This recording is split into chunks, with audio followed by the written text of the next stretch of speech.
Hello everyone, as promised, I'm late, but I'm still back with my team selection video. There's like under 4 hours left to the deadline, so it's almost like a deadline stream, but not a stream, deadline video. Is that a thing? But at least I'm podding after all news, right? So we have news on doubles, the fact that there aren't any, we have news on the press conferences, and so this is basically me final, and so I can do this hopefully in 10-15 minutes, and that can be something that hopefully people have time to check out before. I will not be talking about my previous game week, mainly because it's a long time ago. Just a headline is I got 100 points, so very happy with the free hit, very happy with how everything went, and we move on. I'm up to 3K now, and the goals are what they are. Still keep making good moves. So let's go straight to the presentation. Which is basically, it starts with, so this is a slide that we had in the main pod. So if you haven't checked it out, this was basically what an analysis that I had done. Even analysis is actually a very techie word. It's actually just, I put some colors on an Excel sheet. And basically I started to say, which are the teams that have good fixtures? And so the teams with good fixtures, you see in the first column under fixtures are Everton, Ipswich, Leicester, not very appealing, but then also Man City, Nottingham Forest, and Brentford. The second middle column is basically, I was looking at who are the teams that actually have those upside games where you can captain players, games that you can actually really catch up on your rival if he doesn't, or he or she doesn't have those players. So those are basically the golden five fixtures, which is the three relegated teams, which have been the leakiest, and the two teams that have literally not only nothing to play for, actively want to not play in the Premier League, which is basically Spurs and Man United. Both did very well last night in the Europa League. Both are now favourites to reach the final. So this just means rotation in the league. So I'm not saying they're going to throw the games, but if you're going to basically say this is the game where I see a lot of goals happening for the opposition, I think these are the five that you can go for. So here, there's five teams that stand out. Aston Villa play these guys twice, the Golden Five. Brentford play them twice, Everton twice, West Ham twice, and Leicester twice. So anything in yellow here is basically anyone who plays them once, and anything in red is basically they don't get to play them anymore. So Liverpool, Newcastle, Fulham, Wolves, Man United, Spurs, they themselves, well, Spurs and Man United are part of the Golden Five, so the chances were low anyway. And then the last one was motivation. So which are the teams that actually have something to play for? Now this one is a little bit overplayed, right? Does motivation mean more goals, less goals, or fewer goals? I don't know. But just in terms of league rankings, in terms of it matters in minutes, right? I mean, today Arne Slot came and said, look, we won the league, we're going to rotate. Now, does that mean he's going to mass rotate and Salah won't play? No. But it means, there's an impact to rhythm, there's an impact to minutes of certain players, like I think Szoboszlai, Diaz, are at risk. It could be Trent who's at risk. Robertson could be at risk. So it basically affects minutes. Even Salah, maybe right now he plays 95 minutes. Now he basically maybe plays 87 minutes. So there is a minor risk whenever motivation is low in minutes. So that's where we are. And then the teams highlighted here in the dotted red line is basically the teams who are high in this. So anyone who's a green gets 3 points, anyone who's a yellow gets 2, and anyone who's a red gets 1. So Liverpool are the lowest, right? They have nothing to play for, no motivation. They don't play the Golden Five. Does it mean we sell Salah? No, that's not what this is trying to say. But as a team, it's not really a team that you should be targeting. So I think Salah is absolutely fine. Question captaining him certain weeks on what they will put out. Will that be as functional? This week's Chelsea game will be very relevant for that. But apart from that, I would not touch any player from Liverpool. Arsenal are not very high here. So I'm not going to go every team. Let's just focus on the teams that are highlighted here in red. So Man City, I think a lot of people are on double ups, triple ups. I think you keep them. The latest we know from Pep is that Haaland is not ready. So that's a good sign for anyone who's on Marmoush, anyone who's even on KDB, because it indirectly affects even KDB, because if Haaland starts, then Marmoush could play that number 10 role. So then KDB maybe doesn't start. So Haaland not playing is good news for those people on them, and otherwise Man City have all the motivation to not rest your Guardiols and your Luis Diaz's and stuff. Not Luis Diaz, Ruben Diaz's. So then Nottingham Forest, Villa, I think good candidates for high motivation. Nottingham Forest, I mean, yesterday, the wheels are falling off a little bit. It's not nice to see as a neutral, because, this was a nice story. It's a bit like, in a smaller dosage like the Leicester season, where nobody expected them to do well, and they ended up winning the Premier League. Now, Nottingham Forest, like I said, lower dosage, but nobody expected them to be even in the top half, I would say, of the Premier League. And here they are competing for the Champions League. I would really, really root for them to make it, but we will see. Then Aston Villa, I think finally they're getting a rest, right? Like the whole season they've played midweek, weekend. They've got a nice rest now. I think they'll put out their first team. Watkins is very high on my radar.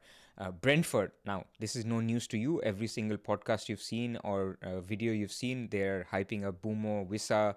Good picks, right? They're the only team here that are 9 because they have the motivation. I would say, given the fixtures, that they're favourites to finish 8th. Especially after the win last night.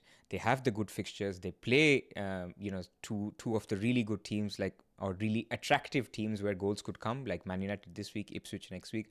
So it's a green for them. So if you can get them, great. But for Bumo, I would say yes, he's an in. And you guys have heard the pod. Bumo is definitely coming in for Saka. I've not made the move yet, but I'll be waiting for any City leaks or anything. Not that it matters much, but still. I mean, at this point, money doesn't matter. Like, I don't care if anyone is rising or that website has been closed. It's a great website, Live FPL, but it's been closed. It should not matter. Right now, the only edge left is not your team value, but information. Anything comes out last minute, you need to be on top of it. So save your transfers if you can. Everton and West Ham, interesting picks. Some people are going for their defense. Some people are looking at West Ham in Jared Bowen, also good. And you can see the reasons here why. So without further ado, let's go to this week. So this week is a little bit strange. You don't have huge matchups with huge clean sheets because of diverging motivations and the fact that the two worst teams play each other, basically Leicester and Southampton. So when they play each other, the other matchups are closer. So Arsenal having their mind on the second leg of the semi-final, Man United and Spurs the same. So this is why Man City are the standout fixture. Man City at home to Wolves. So Wolves themselves have had a good run, but their fixtures have been quite easy. So I wouldn't look at their defensive stats too much. I think Man City win this comfortably, 2-0, 3-1 kind of thing. So I will talk about captaincy, but I think they should be right up there in terms of people who are thinking about. Everton clean sheet odds are the highest.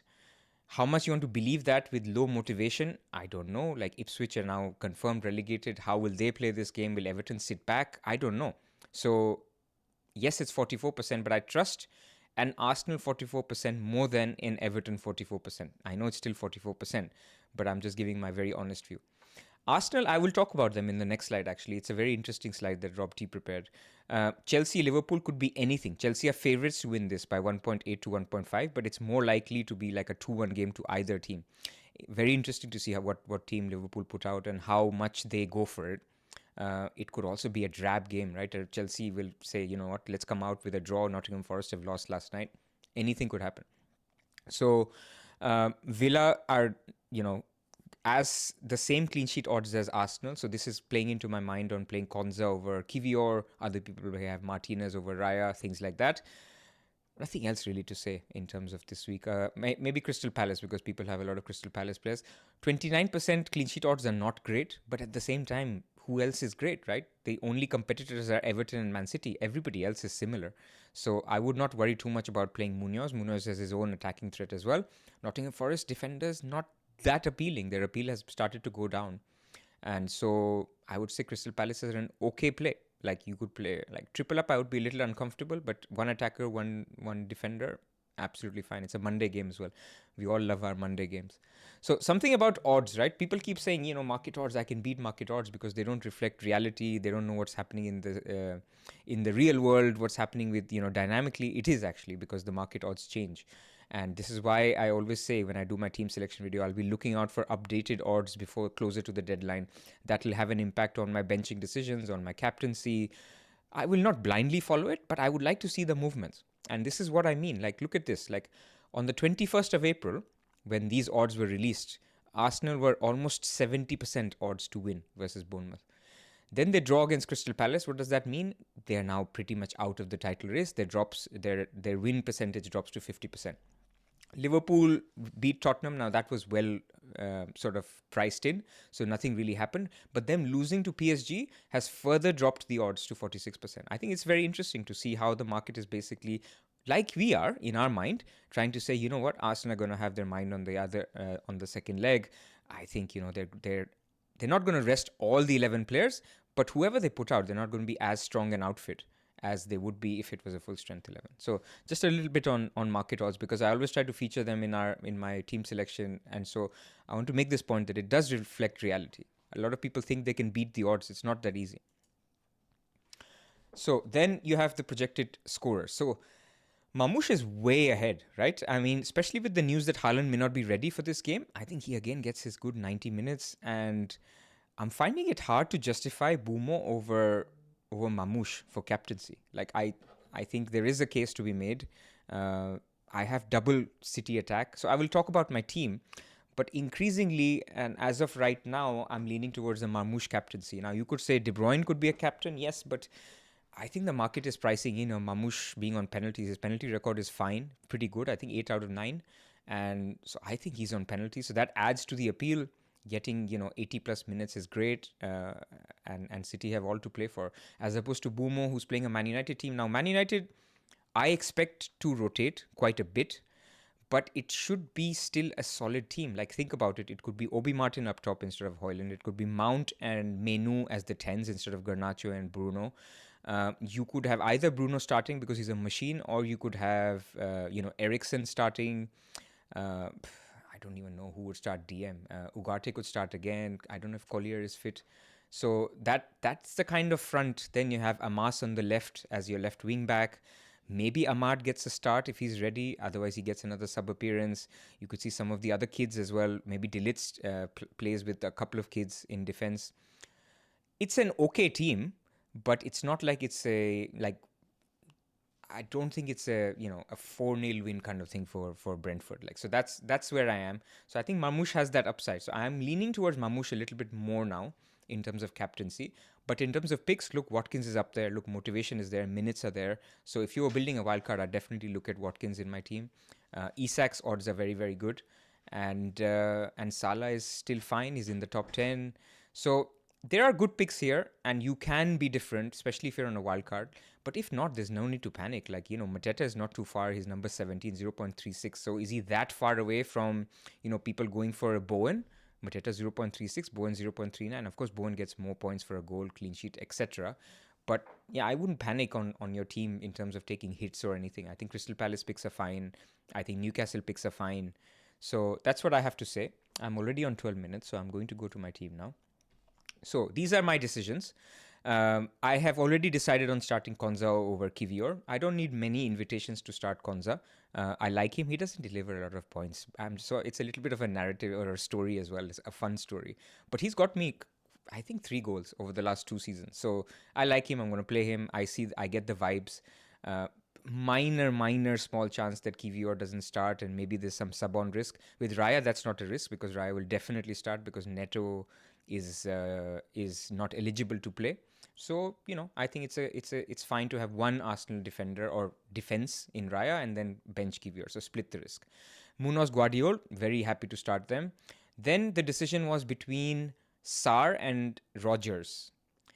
I'm leaning again to split the risk. Basically, instead of having double Palace attack, I'm thinking Rodgers definitely going to play. Probably plays 90 plus minutes. Good pick. So I don't really think that there's much in it between Sarr and Rodgers, but I'm leaning Rodgers. Salah is fine. Saka's going to go to Bumo in a couple of hours. I will wait as long as I can, but I don't see any reason not to do that. Like, could I play Sarr instead of Saka? I thought about it, but I feel like I'm leaving points on the table. Like, I've said this in quite a few pods over the years, that you have 4 magic beans, right? You have to use your magic beans carefully. So you could be a little bit cautious and say, you know what, I'm going to hold my transfer and then attack. But I don't see without the doubles anything materially to attack other than maybe Watkins later. So I think Brentford is there for the taking, a great entry point. So I think either Mateta to Wissa or Saka to Bumo makes sense, and I just like Bumo more. So Saka to Bumo is going to happen. And then De Bruyne, I'm happy to play. Of course, I'll be looking out for any leaks if he's starting or not. But I think I'm fairly confident he starts. And then Isak, Mamouche, Mateta is all fine. So this week, Saka to Bumo is the call. Now, the thinking was middle of the week that Bumo, could be a captaincy shout and all of that. But I'm just basically thinking, why am I being so... It's a Man City attacker, forward, who's going to play 80 plus minutes. who have all to play for, who have looked really good. The way they beat Nottingham Forest was nice. Mamouche, yes, he's not been in Premier League form. He got a return in the FA Cup as well. I just don't think we need to overthink this too much. So I think I'm going to be on Mamouche captain. So this team that you see here, Saka for Bumo, is 95% where I will land. Of course, I reserve judgment. Anything can happen in the next 3 hours, but that's where I will be. Thank you for watching. Short one, 15 minutes, all done. And I will see you next week. Good luck.